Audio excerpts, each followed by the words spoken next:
Acts 16:3. Paul wanted Timothy to accompany him, and he took him and had him circumcised because of the Jews that were in those places, for they all knew his father was Greek. We're looking at a time in history where Christianity was new, and many people did not see a distinction between Judaism and Christianity. And since so much of the early gospel was given to these Jews, that was very much a careful apostolic presentation. The notion of whether this is a real Jew. You see, what he had was a Jewish father, a Greek father and Jewish mother.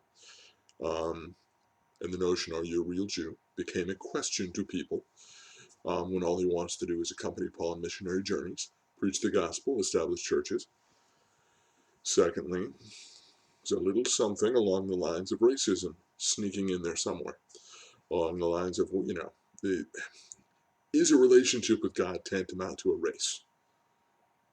Yes, the Jews are the chosen people. Does it mean nobody else can be God's chosen people? No.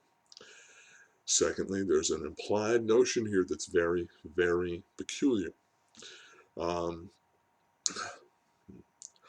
can spend a day in a workplace, fully clothed, and no one will ever ask me about my circumcision. Am I circumcised? Am I not circumcised? And no one will know. The implication is that people will know. The implication is that everyone knows if you are or you aren't. Everyone can see. These are all very strange ideas to our mind. But finally, the thing that I take from this that is so encouraging, he's somewhere between 16 and 21 years old. He has this call in his life to go help Paul and be a follower, a apprentice to Paul. And he already is picking up that they are going to meet resistance on the topic of whether or not Timothy is a real Jew, and can we hear the gospel from a person unless they're a real Jew, all of which sounds really nuts to us. You remove the foreskin and you remove the stumbling block. He didn't have to. We know from previous chapters with the conversation with the early church in James, the topic of circumcision, they weren't going to force anybody to get converted, to convert to the practices of Judaism, or to become an adult who gets circumcised. This created single issue evangelism.